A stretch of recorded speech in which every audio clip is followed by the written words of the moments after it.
فجر کی نماز میں صرف 2% مسجدوں میں آتی ہے۔ یہ فجر کی نماز سے پہلے نہیں، فجر کی اذان سے پہلے مدرسوں میں اٹھا دیے جاتے ہیں، ان کا استاذ بھی بیدار ہو جاتا ہے، یہ بھی بیدار ہو جاتے ہیں۔ تم جب ناشتہ کرتے ہو تب تک تو یہ سبق سنا کے فارغ ہو چکے ہوتے ہیں میرے بھائیوں۔ کتنی مشقت اور محنت کے بعد کوئی طالب علم حافظ قرآن بنتا ہے۔ ایک ایک آیت کو 10 مرتبہ۔ بہت اچھا کسی کا ذہن ہے، مگر ایسے لوگ کم ہوتے ہیں جن کا ذہن بہت اچھا ہوتا ہے، میڈیم ذہن کے لوگ زیادہ ہوتے ہیں، ان کو بھی 1 سال تو ایکسٹرا رکھنا پڑتا ہے، ٹوٹل 4 یا 5 سال کمپلیٹ لگانا پڑتے ہیں، تب جا کر کے وہ مصلی پہ قرآن سناتا ہے۔ اور پہلی محراب میں اگر 5 یا 6 متشابہ لگ جائیں تو باہر آ کے 4-5 لوگ جنہیں نماز جنازہ یاد نہیں ہوگی، اور وہ جو نماز پڑھ کے آئے ہیں وہ بھی اگر کسی حافظ قرآن کو عالم کو سنا دیں تو کئی متشابہ لگیں اس میں، وہ باہر آ کے کہتے ہیں یار کچا سا نکل گیا حافظ جی کا۔ تو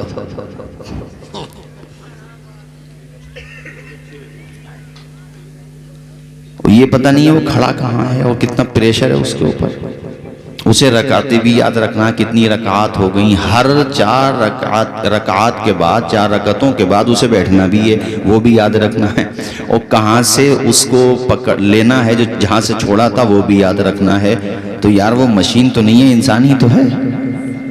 مشین بھی ایسے وقت پہ فیل ہو جائے، یہ تو کرم ہے نبی کا جو الحمدللہ یہ حفاظ قرآن مجید سنا دیتے ہیں محراب میں کھڑے ہو کر کے۔ یہ تو حفاظ سے پوچھو آپ، جب پارہ سنا کے فارغ ہوتے ہیں اور جب وہ 20ویں تراویح مکمل ہو جاتی ہے نا تو ایسا لگتا ہے جیسے جنگ فتح کر لی۔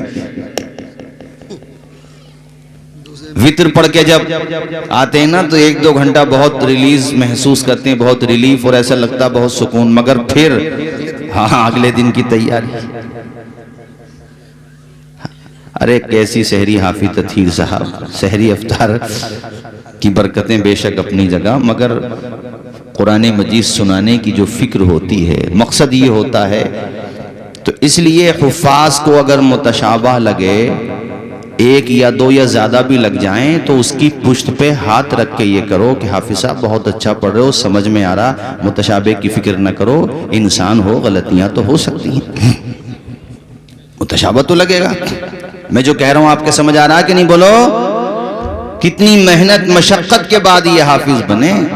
اس قرآن مجید کے بارے میں رب کہتا ہے کہ اگر ہم اسے پہاڑوں پہ نازل کرتے تو پہاڑ بھی ریزہ ریزہ ہو جاتا، یہ قرآن مجید، مگر سینہ مصطفیٰ پہ نازل ہوا قرآن، اور پیارے نبی کی محبت کے صدقے میں، آپ کے امتی ہونے کی وجہ سے، آپ کی نگاہ نبوت کے فیضان سے، خدا کے خاد فضل کے شامل حال ہونے کی وجہ سے، ہمارے پیارے نبی کی امتیوں میں 10-10 سال، بعض دفعہ تو 12-12 سال، اور اگر کتابوں کو آپ کھنگال کے دیکھو تو کتنے تو ہمیں تاریخ میں ایسے ملتے ہیں کہ وہ 8 سال میں، 7 سال میں، 9 سال میں، 10 سال میں حافظ قرآن بن چکے تھے میرے بھائیوں۔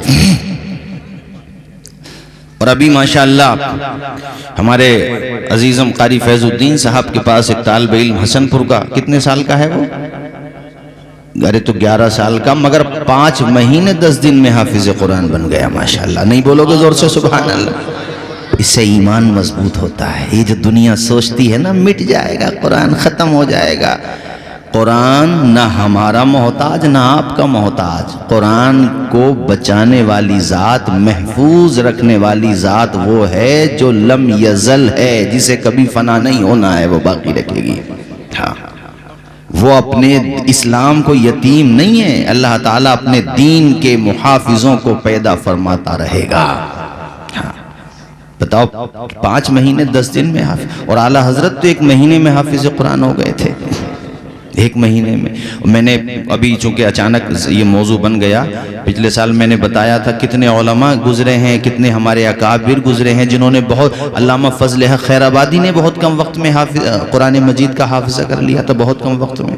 بہت علماء کرام ملتے ہیں ہم جب پڑھتے ہیں سیرت کی کتابیں، جنہوں نے بہت کم وقت میں قرآن مجید کا حافظہ کر لیا تھا، اور کیسے کیسے مضبوط حافظ ہیں۔ کتنے حفاظ ہیں الحمدللہ کہ الحمد سے لے کر والناس تک قرآن مجید ایک نشست میں سنانے کا حوصلہ رکھتے ہیں. ایسے تو ہمارے سنبل میں بھی ہیں الحمدللہ، ہمارے اسٹیج پہ بھی ہیں کہ وہ ذرا سی توجہ دیں، محنت دیں ایک نشست میں. ان سے بڑھ کے کوئی دھنی ہو سکتا ہے قسمت کا؟ ارے دولت کسی پہ زیادہ ہو سکتی ہے مگر وہ کتنا بلند و بالا ہے کہ ایک نشست میں پورا قرآن سنا سکتا. اللہ کا یا وہاں اس کا کتنا اونچا مقام ہوگا. ہاں بالکل نہ، بہت میں جانتا ہوں الحمدللہ یہ کوئی آسان کام نہیں ہے. قرآن کہہ رہا کہ یہ اگر کسی پہاڑ پہ بھی نازل کیا، پہاڑ بھی کیسا عظیم پہاڑ، جبلن پہ جو تنوین ہے یہ تنوین برائے تعظیم، یعنی بہت بڑا پہاڑ بھی ہوتا تو وہ بھی ریزہ ریزہ ہو جاتا خشیت خداوندی سے. یہ تو میرے مصطفیٰ کا سینہ ہے. مگر پیارے نبی پر بھی جب وحی نازل ہوتی تھی، بخاری شریف کی حدیث ام المؤمنین سیدہ عائشہ صدیقہ فرماتی ہیں کہ حضور پاک کے پیشانی سے مبارک قطرات ٹپکنے لگتے تھے پسینے کے، وحی نازل ہوتی تھی. ارے تم نے قدر ہی کہاں کی ہے، تم سے مراد ہم سب، کہ اللہ کا کتنا بڑا انعام ہے کہ اس نے تمہیں جو کتاب دی وہ کتابوں میں افضل. آپ جس نبی کی امت میں پیدا ہوئے وہ نبی سارے نبیوں میں افضل، اور آپ جس امت کا حصہ بنے ہو وہ امت ساری امتوں میں افضل. اب تم ہی نہ قدرے بنے ہو تو اس کا کیا کیا جائے؟ بنیادی کام کرو، اپنے گھروں میں قرآن مجید کی تلاوت کے ماحول کو عام کرو، لازم کرو. قوم کی بہنیں، بیٹیاں، مائیں اس چیز کو اپنی زندگی میں اتار لیں. جیسے آج کی نسل بغیر موبائل کے نہیں رہ سکتی، اسی طرح لازم کر لو کہ ایک مرتبہ کو موبائل رہے نہ رہے مگر ہمارے گھر میں قرآن مجید کی تلاوت ہر حال میں رہنا چاہیے. ایک سے بڑھ کے دوسرا، ایک سے بڑھ کے دوسرا، یعنی ایک دوسرے کو قرآن مجید پڑھاؤ. میرے پیارے نبی نے صاف فرما دیا کہ اللہ کے نزدیک سب سے بہتر کون ہے. ہماری آپ کی نگاہ کے اعتبار سے، کوئی مال کے اعتبار سے، کوئی منصب کے اعتبار سے، کوئی حسن و جمال کے اعتبار سے، کوئی خاندان کی طاقت کی بنیاد پر، کوئی پولیٹیکل پاور کی بنیاد پہ افضل ہو سکتا ہے، بہتر ہو سکتا ہے، مگر میرے نبی ارشاد فرما رہے ہیں. اور یہ حدیث سیدنا عثمان غنی رضی اللہ تعالیٰ عنہ سے مروی ہے، بخاری شریف کی حدیث ہے. ہمارے پیارے نبی فرماتے ہیں خیرکم من تعلم القرآن وعلما. اے میرے امتیوں تم میں سب سے بہتر وہ ہے جو قرآن خود سیکھتا بھی ہے اور دوسروں کو سکھاتا بھی ہے. اس لیے قرآن سیکھیں اور قرآن سکھائیں. یہ جو مدرسے ہیں یہاں کیا ہوتا ہے، قرآن سیکھا بھی جاتا ہے اور اونچا بولو قرآن، آواز آئے قرآن. اس لیے میں نے آپ سے گزارش کی ہے کہ قرآن مجید پڑھنے کا مزاج بناؤ. آپ کیا سمجھتے ہیں یہ سازشیں جو چل رہی ہیں چلتی رہتی ہیں کوئی نئی بات ہے؟ جب حضور پاک کے سوالات کا اور آپ کے چیلنجز کا ان کے پاس کوئی جواب نہیں تھا، دشمنان دین کے پاس، چونکہ قرآن بار بار چیلنج کرتا تھا. وہ کہتے تھے کہ یہ محمد صلی اللہ علیہ وسلم تو اپنی طرف سے کہی ہوئی باتوں کو خدا کی طرف منسوب کر دیتے ہیں. تو قرآن نے کہا اگر ایسی بات ہے تم بھی انسان ہو تو لے آؤ قرآن کی طرح آیتیں بنا کر کے، تم بھی انسان ہو.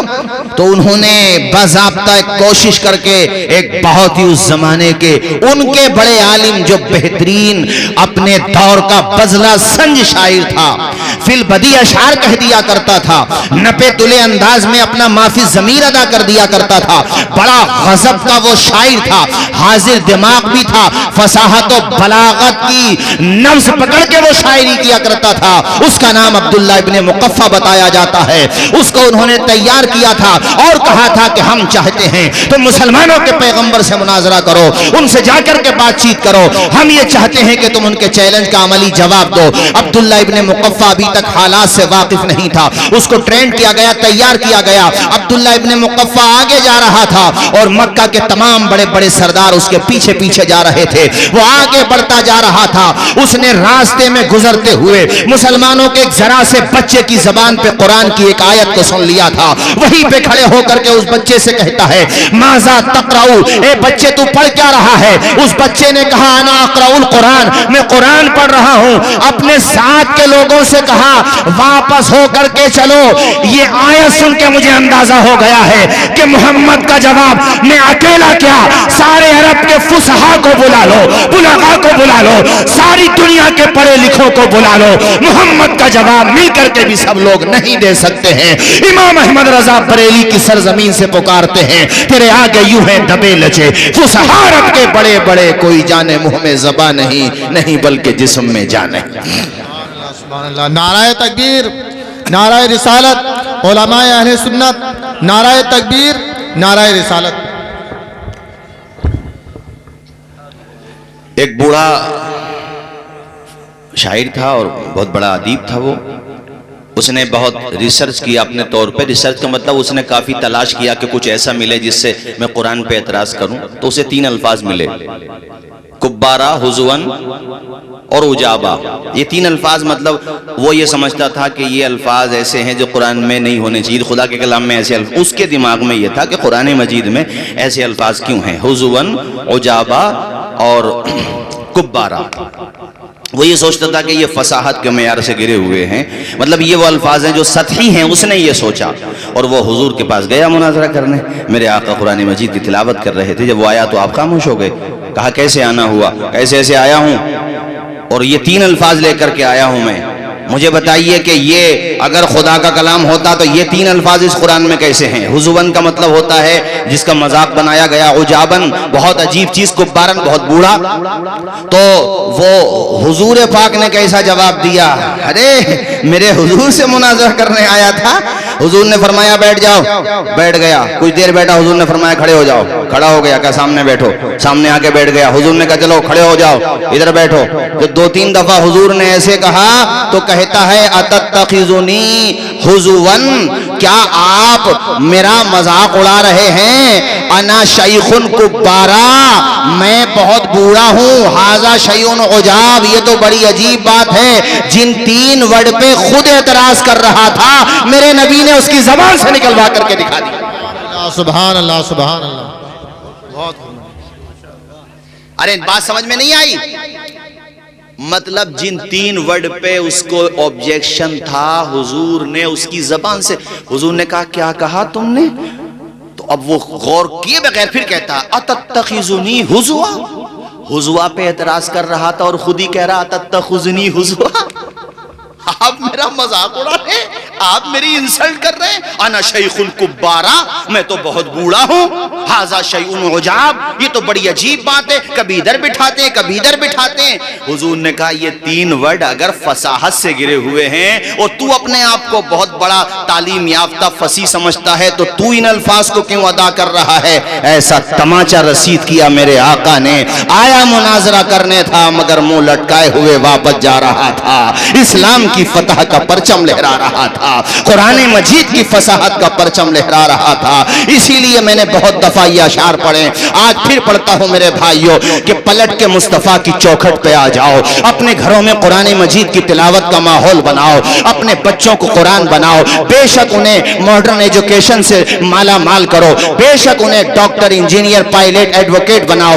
تمام شعبہ جات میں ہمارے افراد کو جانے کی بے شک ضرورت ہے، مگر ان سب چیزوں کے ساتھ ساتھ یا پہلے انہیں قرآن عظیم کی دولت سے مالا مال کر دو اور بتا دو دنیا والوں کو کہ حق کا پیغام مٹ نہیں سکتا. ذرا اونچا بولیں کہ حق کا پیغام مٹ نہیں سکتا، دین کا نام مٹ نہیں سکتا. ساری دنیا ہو ایک طرف پھر بھی، ساری دنیا ہو ایک طرف پھر بھی میرا قرآن مٹ نہیں سکتا. میرے بھائیوں کبھی اپنی زبان پہ یہ الفاظ نہ لایا کرو کہ ہم بڑے پریشان ہیں، بڑے بدنصیب ہیں. جس کے پاس ایمان جیسی دولت، جس کے پاس قرآن جیسی عظیم کتاب، وہ بدنصیب کیسے ہو سکتا ہے؟ دنیا کا کیا ہے، چند دنوں کی ہے، گزر کے چلی جائے گی، آپ کو آخرت میں جانا ہے. مگر مبارک باد ہے وہ لوگ جو دنیا میں رہے تب بھی قرآن کے ساتھ رہے، جب دنیا سے گئے تب بھی قرآن مجید کی تلاوت کرتے ہوئے چلے گئے. سبحان اللہ. قرآن مجید کی تلاوت پتہ کتنی عظیم دولت ہے.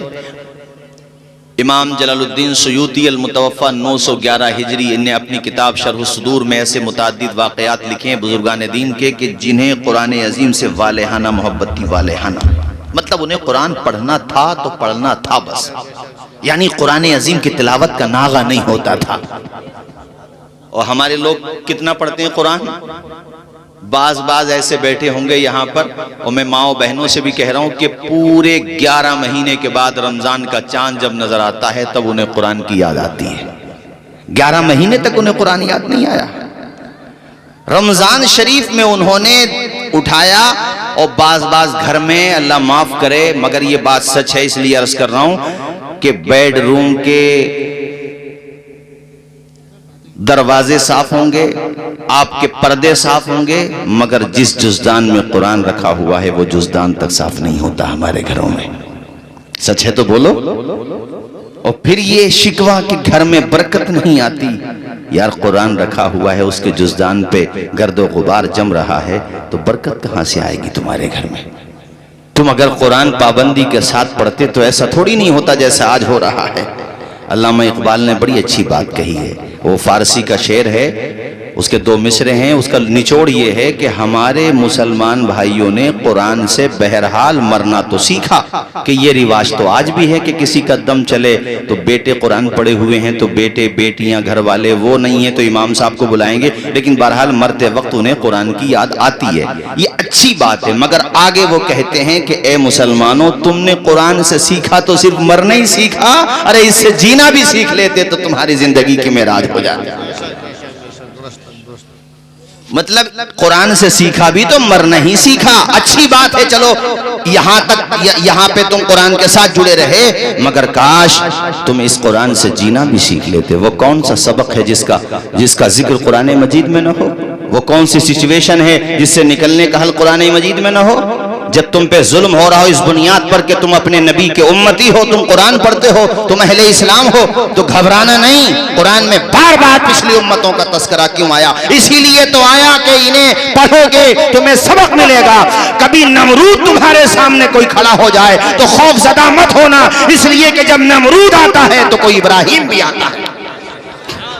بے شک نبوت کا دروازہ بند ہو گیا مگر ان کا غلام تو کوئی آئے گا، اور اس لیول کا نمرود بھی تو نہیں آئے گا جس لیول کا تھا وہ۔ ارے بولو یار، فرعون کس لیول کا تھا بتاؤ مجھے؟ مگر آپ بتاؤ تو قرآن میں یہ بار بار تذکرہ آیا، قوم عاد کا تذکرہ، قوم سمود کا تذکرہ، قوم شعیب کا تذکرہ، قوم صالح کا تذکرہ۔ کیوں آئے یہ تذکرے قرآن مجید میں؟ حضرت یوسف علیہ السلام کا تذکرہ کہ سگے بھائیوں نے حسد کی بنیاد پر اپنے باپ کے سامنے جھوٹ بولا، اور پھر یوسف علیہ السلام کو کھیلنے کودنے کے بہانے سے لے گئے اور جا کر کے ان کو کنویں کی نظر کر دیا۔ مگر میرے رب نے دیکھو کیسے حفاظت فرمائی کہ رسی کٹ چکی تھی، اللہ نے کہا جبریل میرے یوسف کو گہرائی میں پہنچنے سے پہلے اپنے پر پہ اٹھا لیجئے۔ سبحان اللہ۔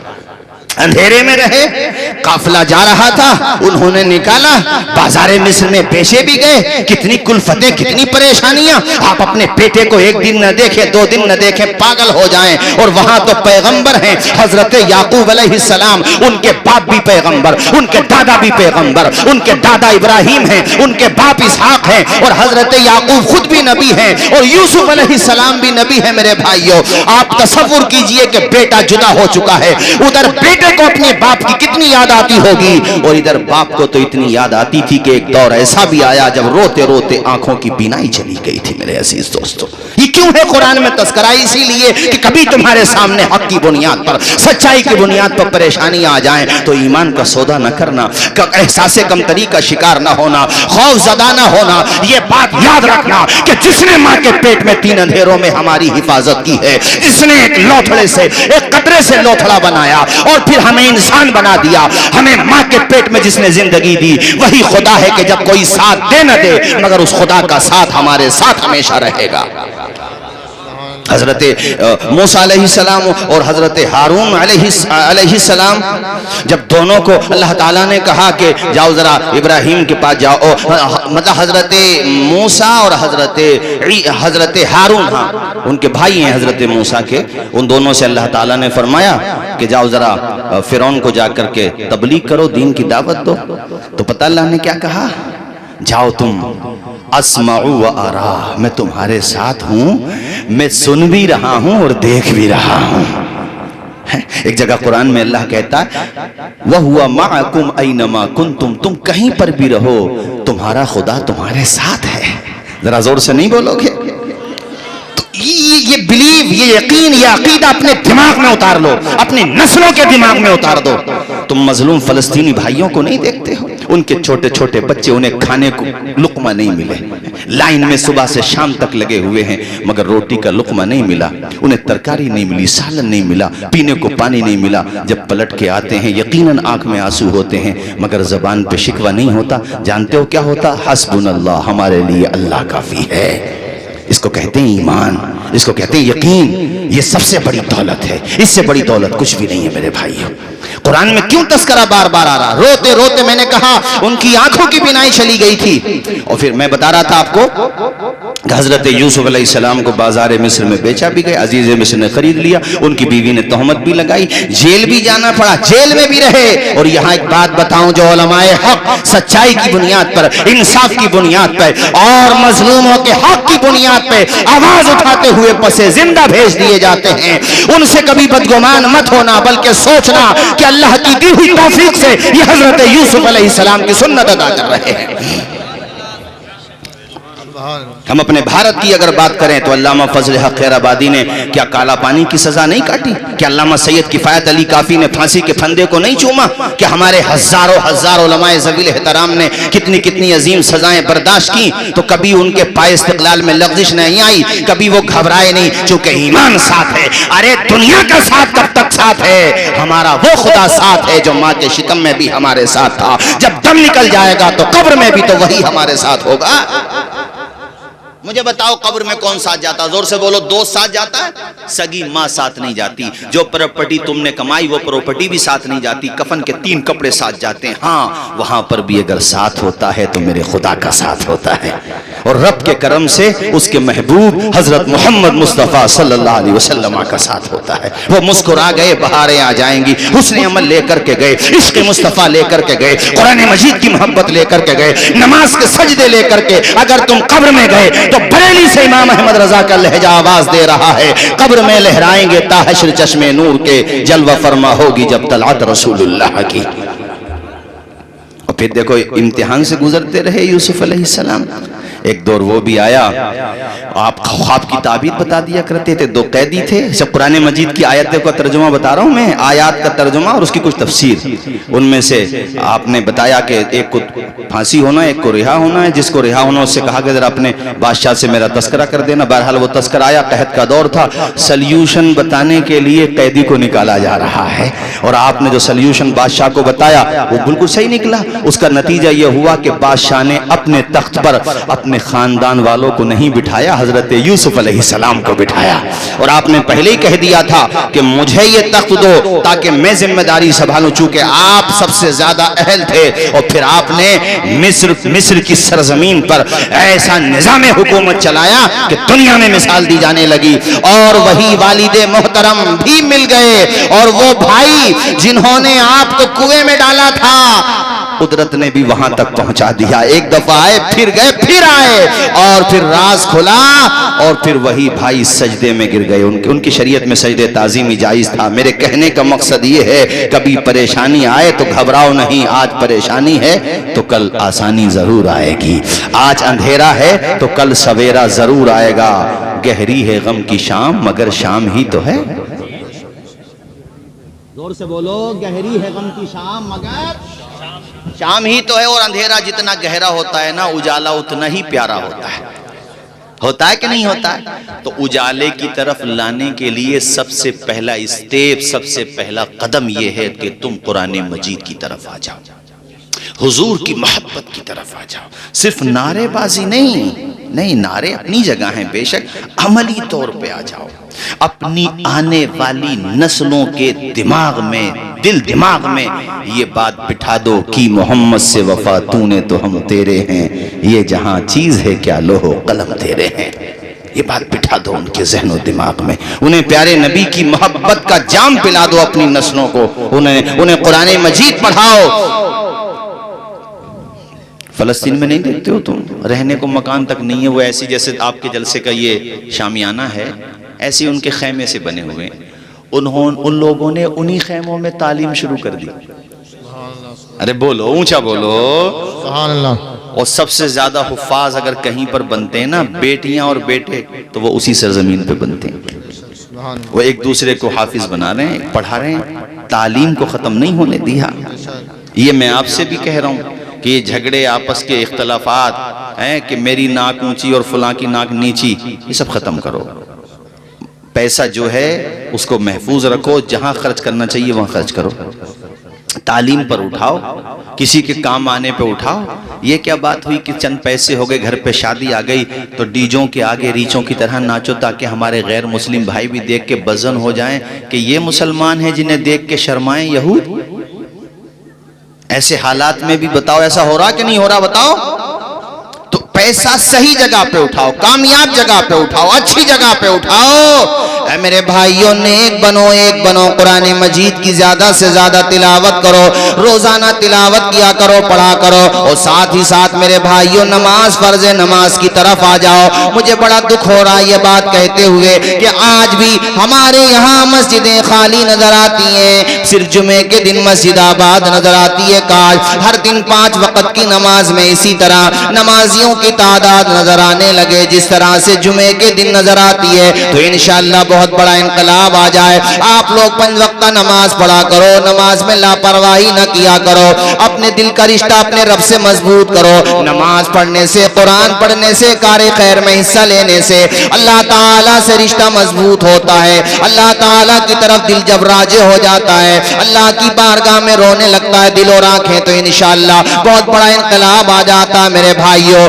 نور خضرا سے دل جگمگا لیجئے، نور خضرا سے دل جگمگا لیجئے، اپنا سینہ مدینہ بنا لیجئے، اپنا سینہ مدینہ بنا لیجئے، تیرے دل پہ ہوتا ری اداسی اگر تیرے دل پہ ہوتا ری اداسی اگر نعت صلی اللہ گنگنا لیجئے، نعت صلی اللہ گنگنا لیجئے، تیرے دل پہ ہوتا ری اداسی اگر تیرے دل پہ ہوتا ری اداسی اگر نعت صلی اللہ گنگنا لیجئے، جو بھی دیکھے وہ شیطان نبی کا کہے، جو بھی دیکھے وہ جو بھی دیکھے، تمہارا پہچان یہ ہو کہ غلام مصطفیٰ ہے۔ 2% ہیں قاری مرغوب صاحب سکھ لوگ، صرف 2%، مگر کسی سکھ کو دیکھا تم نے اس کے سر سے پگڑی اتر جاتی ہو؟ دیکھا اپنے اسٹیٹس کے ساتھ، اپنے تشخص کے ساتھ اور ڈگنیٹی اور اپنی شناخت کے ساتھ رہنے کا ادھیکار ہمیں ہمارے بھارت کا سمویدان دیتا ہے۔ آپ خود نہیں لے رہے ہیں تو کوئی کیا کرے؟ 2% سکھ سمودائے کے لوگ نہ پگڑی اترتی ہے نہ داڑھی کٹتی ہے۔ اب تم اپنے آپ کو دیکھ لو، 18 یا 20%، اب اس 18-20% میں اپنے آپ کو دیکھو کہ تم نے اپنے آپ کو اور اپنے تشخص کو کہاں تک بچایا اور کہاں تک قربان کر دیا۔ آذان کی وقت میں جب خود مسلموں میں مسجدوں کی آذان کا احترام نہیں ہوگا تو دوسرا احترام کرے گا قاری صاحب؟ آذان کے وقت میں جب خود ہمارے وہاں ڈی جے بجائے جائیں گے تو کوئی دوسرا کیا ادب کرے گا؟ دوسروں کو کہنے سے پہلے اپنے آپ کو بھی تو دیکھو۔ صرف 2%، مگر دیکھو پہچان، تشخص بچا کے رکھا انہوں نے۔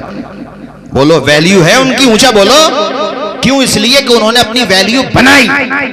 اور ہمارے وہاں ویلیو بنانے کا ماحول ہے، ٹانگیں کھینچنے کا ماحول ہے. ٹانگیں کھینچنے کا تو پہلے تھا، اب گردن پکڑنے کا ماحول ہے. اور کسی پہ پیسے آ جائیں، دولت آ جائے، سب نہیں. مگر ایسا بھی ہے کہ جب شہرت ملی، دولت ملی، منصب ملا، اقتدار ملا، تو کسی اور کو نہیں، اپنوں کو نقصان پہنچانا شروع کر دیا. پہلی بات تو کسی کو بھی نہیں پہنچانا چاہیے، ہم تو یہ کہہ رہے ہیں. اس لیے میں نے تم سے کہا کہ اپنی شناخت، ارے سر پہ ٹوپی رکھ کے تو چل ہی سکتے ہو، کون روک رہا ہے تمہیں؟ سنت کے مطابق داڑھی رکھ کے چلو، کون منع کر رہا تم سے؟ ہم کیوں کہیں کسی کو وہ منع کر رہے ہیں جب وہ منع کر ہی نہیں رہے، تو ہم کیوں کہیں؟ لیکن تم اگر اپنی شناخت بچا کے نہیں چلو گے تو ضرور منع کریں گے وہ.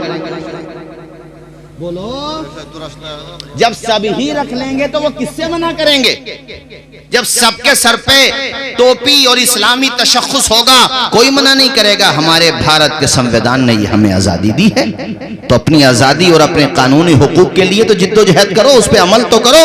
اسی لیے میں یہ شعر پڑھ رہا تھا، جو بھی دیکھے وہ شیطان نبی کا کہے، جو بھی دیکھے وہ شیطان نبی کا کہے، اپنا کردار ایسا بنا لیجئے، اپنا کردار ایسا، آپ بھی بول دیجئے، اپنا کردار ایسا بنا لیجئے. جو بھی دیکھے وہ شیطان نبی کا کہے، اپنا کردار ایسا بنا لیجئے.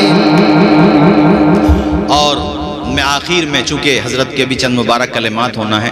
اچھا، فیروز پور بھی ایک تاریخی گاؤں ہے بھئی، قاری سلیمان صاحب، ہاں تاریخی. یہاں کے محبت بھی، یہاں کے لوگ محبت بھی تاریخی رکھتے ہیں ماشاءاللہ. اور میں تو یہ چاہوں گا کہ مولانا سلیمان صاحب کو، قاری سلیمان صاحب کو اہل فیروز پور اب اس طرح سے اپنے دل دماغ میں بٹھا لیں کہ بھئی قاری صاحب، جب تک اللہ نے تمہیں عمر دی ہے یہیں پر پڑھاؤ گے فیروز پور میں انشاءاللہ. کیوں؟ یہ توصیف بھائی ہیں. اور ہمارے حافظ حاجی ناصر صاحب کدھر چلے گئے ہیں؟ اور ماشاءاللہ سبھی لوگ مجھے چہرے نظر آ رہے ہیں، سبھی شناسہ چہرے ہیں. میں کسی کا نام لوں نہ لوں، میرا خدا تو سب کی محبت کو جانتا ہے، پروردگار سب کے پیار کو جانتا ہے. اہل فیروز پور بڑے محنتی، اور دوسری مسجد کے بھی امام صاحب بڑے محنتی ہیں ماشاءاللہ.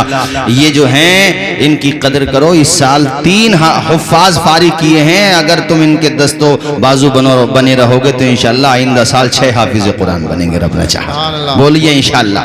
اور باقی میری تقریر انشاءاللہ آپ 21 تاریخ میں جامعہ اسلامیہ خیلوم رائے ستی میں بھی سماعت کریں گے. آپ تشریف لائیے. حضرت مفتی اعظم سنبھل کے بارے میں کامل صاحب نے ذکر کیا، حضرت مولانا ہمارے قاری زیغم رضا صاحب نے ذکر کیا، اور بالکل صحیح کیا. بے شک اس میں کوئی شک و شبہ نہیں ہے کہ بڑی قربانیاں مفتی اعظم سنبھل کی اپنے پورے خطے کے لیے رہی ہیں پہلے ہی سے الحمدللہ. مولا تعالیٰ آپ کا سایہ سلامت رکھے، عمر میں برکتیں عطا فرمائے، شفا عاجلہ صحت کاملہ عطا فرمائے. میں جو تم سے بتا رہا تھا نا کہ حضور کی محبت اور آپ کی سیرت کے اعتبار سے زندگی گزارو. تم نے شاید میری تقریر میں سنا ہوگا، میں نے ذکر کیا ہے اس واقعے کا کئی دفعہ. ایک بچی اسکول میں پڑھتی تھی، تو اس نے جو ہے نا سب سے زیادہ نمبر حاصل کیے، اور اس نے اپنے کلاس میں یا شاید اپنے کالج میں ٹاپ کیا. تو اس کو انعام ملنا تھا، ظاہر ہے مینجمنٹ کی طرف سے، جو اسکول کے انتظامیہ تھے ان کی طرف سے. تو ڈائس پہ جب وہ اپنا پرائز لینے آئی، انعام لینے آئی، تو فیروز پور کے میرے دینی بھائیوں، نہ اس نے اپنا نقاب ہٹایا اور نہ اس نے اپنا حجاب ہٹایا. آپ نے یہ خبر اخبارات میں پڑھی ہوگی. تو ظاہر ہے کیسے حالات ہیں آپ جانتے ہی ہیں. اس سے کسی نے کہا بھی کہ یہ ٹھیک نہیں ہے، آپ جو ہے انعام اگر لینا چاہتی ہیں تو آپ کو نقاب بھی ہٹانا ہوگا یا حجاب بھی، یا دونوں میں سے ایک کے لیے کہا. تو اس کنیز فاطمہ زہرا نے جو جواب دیا، اس سے اندازہ ہوتا ہے کہ اس کی تربیت کرنے والی ماں بھی کنیز فاطمہ زہرا رہی ہوگی. اس نے جواب دیا کہ میں چند ٹکے کے انعام کو اپنے پاؤں کی جوتی پہ رکھتی ہوں جو انعام مجھے حضرت فاطمہ زہرا کے راستے سے دور کر رہا ہو۔ یہ خبر بہت وائرل ہوئی تھی۔ تو یہ گھر کا ماحول جب تم بچپنے ہی سے ایسا بنا دو گے، اور اس نے قانون کے دائرے میں کہا کہ جب تمہیں اپنے اعتبار سے رہنے کا ادھیکار ہے تو میں نے کون سے تمہارے اوپر ظلم کیا ہے، یا میری کمیونٹی نے تمہارے ساتھ کیا ہے، مجھے بھی یہ حق ہے۔ اس نے یہ بات برملا کہی، اخبارات میں چھپی، کافی وائرل ہوئی تھی۔ تبھی میں محنت کرتے رہو، یہ فیروز پور والے ہیں اور ماشاءاللہ تمہیں جو ہے تنہا نہیں چھوڑیں گے الحمدللہ۔ تمہارے ساتھ اگر حسن پور بھی جانا پڑے گا تو چلے جائیں گے ماشاءاللہ۔ فیروز پور کے لوگ پہلے ہی سے بہت، فیروز پور ہو، پھلسنگا ہو، ہمارے قاری ارمان بھی تو آئے تھے پھلسنگا سے، انتقال کر گئے کیا؟ چلے گئے؟ اچھا چلے گئے، اب جانے والے، انتقال کا مطلب یہاں سے چلے گئے۔ ایک لفظ کے کئی معنی ہوتے ہیں، ہمارے بھائی جان جو ہے، خیر ہاں کافی محنت کی۔ جی وہ مولانا تدریس میں پڑھا رہے ہیں ماشاءاللہ ماشاءاللہ۔ یہ خیر ہمارے قاری تطہیر صاحب جو ہیں آپ کے یہاں والے، یہ مجھ سے بڑی، میں انہیں کیا کہوں، میں تو سبھی کو کہوں گا، یہ انہوں نے اس وقت اندور کے پاس ایک جگہ رہتے تھے، کیا نام ہے بھی تطہیر اس کا؟ دھرم پوری، ہاں بہت میں جاتا تھا ان کے وہاں۔ خیر تو اپنے وہاں کے بھی جتنے حفاظ ہیں انسان ہیں، ہم سب انسانی تو ہیں، مگر کبھی کبھی یہ بھی دیکھو یار، ہم لوگ تو پورے سال میں ایک ختم قرآن نہیں کر پاتے، یہ ہر ہفتے میں ایک ختم قرآن کر دیتے ہیں۔ کبھی کبھی یہ بھی تو سوچو کہ ہم جو کام کر رہے ہیں اس سے دنیا آباد ہو رہی ہے، یہ جو کر رہے ہیں اس کا صلہ تو رب دینے والا ہے، کس نیت سے کر رہے ہیں یہ تو اللہ بہتر جانے، مگر یہ جو کام کر رہے ہیں اس سے نسلیں آباد ہو رہی ہیں، اس سے قرآن منتقل ہو رہا ہے، سینوں میں ایک دوسرے کے جا رہا ہے ان کے کام کی وجہ سے۔ آپ کیا سوچتے ہیں یہ علماء، یہ ائمہ، یہ حفاظ و قراء الگ سے کاروبار نہیں کر سکتے؟ کیا ان کے پاس دل دماغ نہیں ہے؟ کیا یہ محنت کر کے پیسہ نہیں کما سکتے؟ مگر آخر میں پھر یہی سوچتے ہیں یار ہم نے بھی اگر یہ سلسلہ چھوڑ دیا تو قرآن عظیم کی یہ دولت سب کے گھروں تک پہنچائے گا کون؟ اللہ نے ہمیں یہ توفیق دی ہے تو ہمیں یہ کام کرنا چاہیے، ورنہ جس کے منہ میں جو آتا ہے سب سے کمزور گردن مدرس کی اور امام کی تو ہوتی ہے، جس کا اپنے گھر میں اللہ کی قسم بالکل ہولڈ نہ ہو، بالکل ذرہ برابر ہولڈ نہ ہو، جسے ناشتہ وقت پہ نہ ملے، کھانا وقت پہ نہ ملے، اما سونے کو بسترا وقت پہ نہ ملے، وہ جا کر کے امام صاحب کو کہتا ہے مولانا سمر سیبل چلانا بھول گئے؟ تو تم ہی بٹن دبا دو، اس میں کیا ہے؟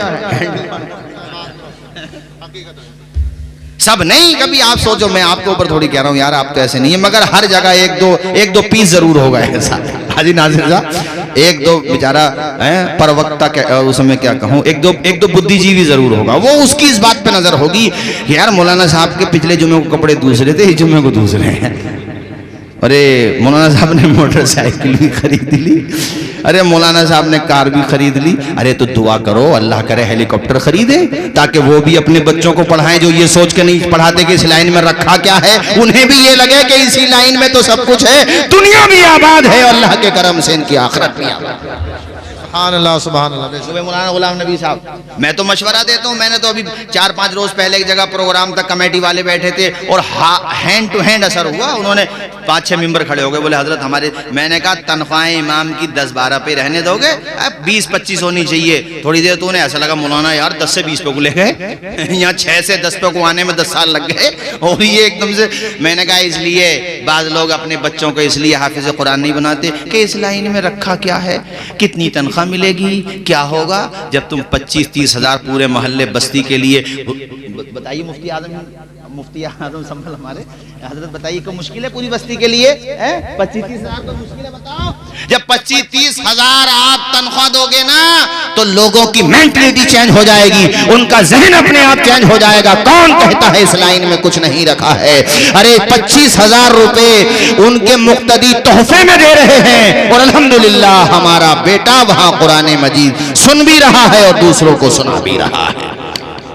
میں جو 25,000 کی بات کروں گا، آج کے مہنگائی کے زمانے 15,000 روپے تو گھر کے خرچے چلانے کے لیے ہونے چاہیے، کیوں بتاؤ بولو، اسے تباہ پوری بستی کے لیے کچھ بھاری نہیں ہوتا۔ اور میں یہ سمجھتا ہوں 90+9 لوگ یہ چاہتے ہیں کہ اماموں کی تنخواہیں بڑھیں، مگر بربادی گلستان کو ایک الو کافی ہوتا ہے۔ سمجھ میں آ گئی بھائی؟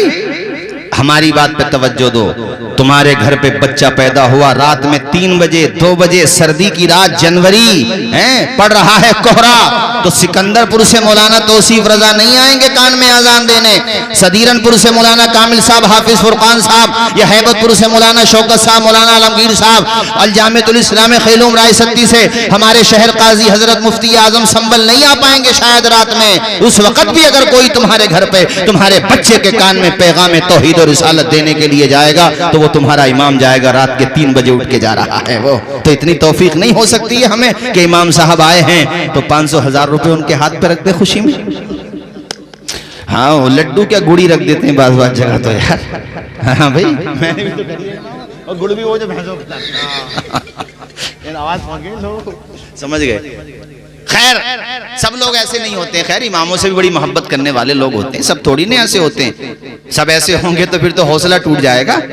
اماموں سے بھی اب مجھے یہ کہنا ہے کہ کوئی تنخواہ دے نہ دے، کوئی تمہارے ساتھ کیسے ہی برتاؤ کرے، مگر تمہارا ریزرویشن رب کے کرم سے جنت میں موجود ہے میرے خدا نے چاہا تو۔ چونکہ تم قرآن پڑھ رہے ہو رب کی رضا کے لیے، یہ سوچ کر کے کہ ہم اس قرآن کی دولت کو آگے تک پہنچائیں گے، ہم اس قرآن مجید کو بیٹیوں کو بھی پڑھائیں گے، بیٹوں کو بھی پڑھائیں گے، صلہ دینے والی ذات تو میرے رب کی ذات ہے۔